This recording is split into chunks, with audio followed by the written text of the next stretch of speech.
साथियों, अभी हम लोग जनपद मऊ के जिला कलेक्टर के जो धरना स्थल है वहाँ पर हम लोग उपस्थित हैं और कुछ संगठन के लोग यहाँ पर आए हुए हैं।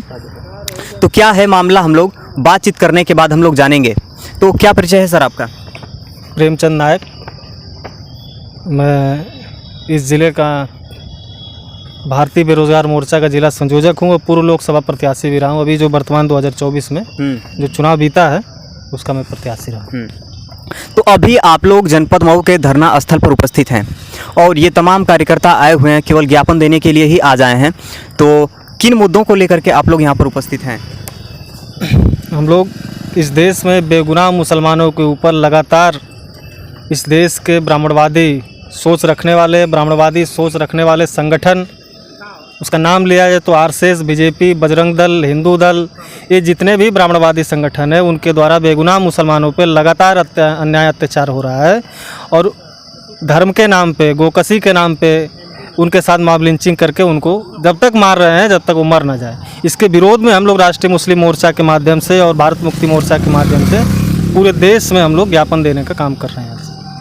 अभी जस्ट में जल्द ही करंट की खबर है, मुसलमानों के ऊपर अत्याचार हुआ है, इस पर आप क्या कहेंगे? केवल आप एक अत्याचार की बात कर रहे हैं। जब से ये सरकार बनी है 4 जून को जो है बीजेपी की सरकार आई है, मतलब उसकी सीटें निकली है, मई से ही ये उनको मालूम था कि हम लोग जीतने वाले हैं। जीतने वाले क्यों? ईवीएम में घोटाला करके जीतने वाले हैं। उनको ये मालूम था कि हम अत्याचार करेंगे फिर भी कुछ फर्क पड़ने वाला नहीं है। वो ईवीएम में घोटाला करके सरकार बनाई और लोग मई से ही इस देश के ऊपर, इस देश के मुसलमानों को ले लो, चाहे एससी को ले लो, एसटी को ले लो, ओबीसी को ले लो, ये सभी के ऊपर अत्याचार कर रहे हैं। आपको बता दें कि पहली घटना जो हमारे इसमें है, अभी तत्काल की जो घटना 19 जून 2024 की है, प्रतापगढ़ में जो है, उत्तर प्रदेश के अलीगढ़ में मोहम्मद फरीद, जिसकी उम्र लगभग 35 साल थी और वो तंदूरी बनाने काम करता था और वो रात को 10 बजे अपना काम खत्म करके जो है घर जा रहा था। तो रास्ते में उसको 20-25 लोगों ने, उससे ज़्यादा लोगों ने पकड़ के पीटा और तब तक पीटा जब तक उसकी मौत न हो जाए। तो ये साजिश करके पीटने वाले लोग हैं। उसमें पीटने वाले लोगों में दोषियों के नाम इस प्रकार है: अंकित वाड़े से, चिराग वाड़े, संजय वाड़े, ऋषभ पाठक, मोनू पाठक, अनुज अग्रवाल। अब मैं आपको बता दे रहा हूँ, पंडित विजय गढ़वाला, कमल बसल, डिम्पी अग्रवाल, ये ऐसे लोग हैं जिनका ताल्लुक डायरेक्ट आरएसएस और बजरंग दल से है। ये तो नाम सुनने में और पढ़ने पर लग रहा है जैसे ब्राह्मण लोग ही हैं। हाँ, ये लोग ये देश में हिंदू मुसलमान का मामला खड़ा कर रहे हैं, मॉब लिंचिंग के नाम पे खड़ा कर रहे हैं, गोकसी के नाम पे, गोरक्षा के नाम पे, ये सारा यही कर रहे हैं। ये जो मामले आ रहे हैं सामने, आपको बता दूं, ये जो मामले सामने आ रहे हैं, तो जो मॉब लिंचिंग हो रहा है बड़े पैमाने पर, इसका कारण क्या हो सकता है? इसका कारण यही है कि आखिर मुसलमानों को ही क्यों पीटा जा रहा है, क्यों हत्या हो रही है उनकी? अगर ब्राह्मणवादी लोग या ब्राह्मण लोग मुसलमानों को पीटेंगे तो मुसलमान उनके विरोध में आंदोलन करेंगे। जब आंदोलन करेंगे तो एससी, एसटी, ओबीसी के लोग मुसलमानों की तरफ से लड़ाई करने जाएंगे नहीं। अगर देश में हंगामा होगा तो एससी, एसटी, ओबीसी के लोग मुसलमानों की तरफ से देश में लड़ने जाएंगे नहीं। क्यों नहीं जाएंगे? क्योंकि उन लोगों को जैसे ही मुसलमान और ब्राह्मण लोगों का जो कोई वैसा होता है तो एससी, एसटी, ओबीसी के लोग हिंदू बन जाते हैं। तो ये दंगा फसाद करवाया जा रहा है और दंगा फसाद करवा के एससी, एसटी, ओबीसी के लोगों को ज़बरदस्ती हिंदू बनाया जा रहा है। तो इस देश में केवल हिंदू मुसलमान का मामला खड़ा किया जा रहा है और कुछ नहीं है।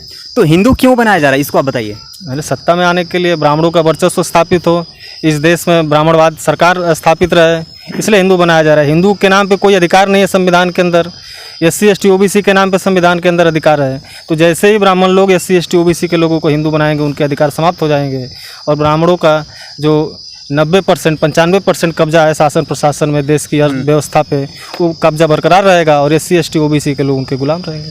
ये सारा मामला है। अभी बता दूं मैं 19 जून को था, 7 जून को छत्तीसगढ़ की राजधानी रायपुर में एक इलाके में भैंस से लदी ट्रक जा रही थी और उस ट्रक को कुछ लोगों ने, ब्राह्मणवादी संगठन के लोगों ने उसको रोका और उसमें 3 लोग थे।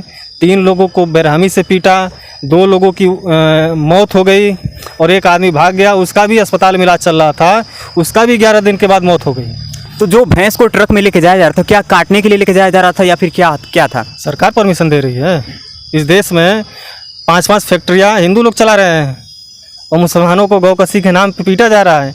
ये देश में 5 सबसे बड़ी जो कंपनियां गाय का मीट सप्लाई करने वाली हिंदू लोगों की हैं, उसके नाम बाकायदे लिखे हुए हैं। और तीसरी घटना 8 जून 2024 को उत्तर प्रदेश के प्रतापगढ़ जिले के सोनपुर गांव में रहने वाले जमीयत उलेमा हिंद के जिलाध्यक्ष मौलाना फारूक कासमी की जमीन विवाद के मामले में चंद्रमणि तिवारी उर्फ चंद्रमा तिवारी ने जो है उनका कुल्हाड़ी से मार के बेरहमी से हत्या कर दिया।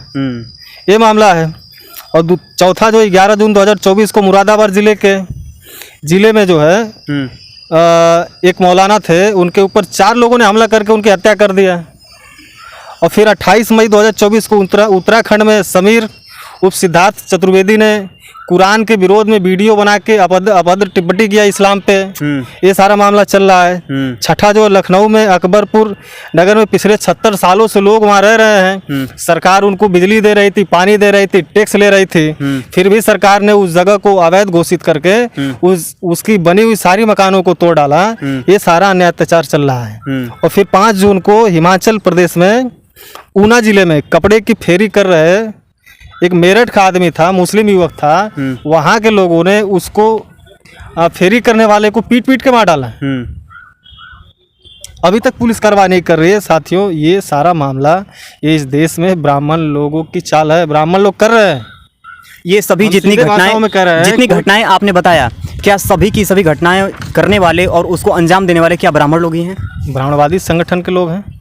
अब मैं आरएसएस के ब्राह्मण हैं, सभी ब्राह्मण हो कि ना हो, आरएसएस के ब्राह्मण जरूर इसमें शामिल हैं। आरएसएस के ब्राह्मण, बजरंग दल के, हिंदू दल के, ये अभिनव भारत के, ये सारे जितने भी ब्राह्मणवादी संगठन है उसके ब्राह्मण जरूर शामिल हो सकते हैं। ये मैं दावे के साथ कह सकता हूँ। अभी मुसलमान ने हत्या किया होता तो आप क्या करते? मुसलमान हत्या क्यों करेगा भाई? मुसलमान हत्या कर ही नहीं सकता। इस देश में 52,000 बेगुनाह मुसलमानों को जेल में डाल के रखा है। 52,000 मुसलमानों के ऊपर उसको ज़बरदस्ती केस मुकदमा करके उसको जेल के अंदर डाल के रखा है। ये सारा मामला चल रहा है। तो हम भारत मुक्ति मोर्चा के द्वारा मांग करते हैं, आज हमने ज्ञापन दिया राष्ट्रपति महोदया को कि इन सभी मामलों में हत्या के दोषियों के ऊपर फास्ट ट्रैक कोर्ट चला के उनको या तो फांसी की सजा सुनाई जाए या तो उनको आजीवन कारावास दिया जाए। फिर जिन निर्दोष व्यक्तियों की हत्या हुई उन सभी के परिवार के लोगों को 1-1 करोड़ रुपए का मुआवजा दिया जाए, उनको एक सरकारी नौकरी दिया जाए और फिर उनका हमेशा के लिए सुरक्षा व्यवस्था किया जाए। फिर पूरे देश भर में इस तरह का जो बढ़ावा करने वाले संगठन, इस तरह के अत्याचार करने वाले जो संगठन है उनके ऊपर शीघ्र रूप से उनको बंद किया जाए, बैन किया जाए। जैसे आरएसएस, बजरंग दल हिंदू, विश्व परिषद हिंदू, अभिनव भारत, ऐसे 5वां जो है ऐसे आधारित तरीके से जो लखनऊ में जो ज़मीनें जो है सरकार ने अवैध घोषित करके उनको निकाला, इसको दोबारा पुनर्स्थापित किया जाए लोगों को और फिर उनको कम से कम 50-50 लाख रुपए का मुआवजा दिया जाए। और छठा जो है इस्लाम धर्म के जुड़ी हुई समस्त धरोहरों को, इस्लामिक धरोहरों को सुरक्षित किया जाए। कुरान हो गया, चाहे उसमें जितने भी ग्रंथ है उनको संरक्षण प्रदान किया जाए और ऐसा प्रावधान किया जाए कि कोई भी व्यक्ति ऐसे ग्रंथों के ऊपर जो है इस्लामिक ग्रंथ है उसके ऊपर कोई अभद्र टिप्पणी ना करे। इन सारी मांगों के साथ हम लोग आज ज्ञापन दिए हैं और ये हम लोग आशा करते हैं कि इस पर कार्रवाई होगी। अगर कार्रवाई नहीं होती है तो हम लोग आगे की कार्रवाई करने के लिए बाध्य होंगे। बहुत बहुत धन्यवाद, आपके चैनल के माध्यम से हमारी बात लोगों तक पहुँचे। धन्यवाद।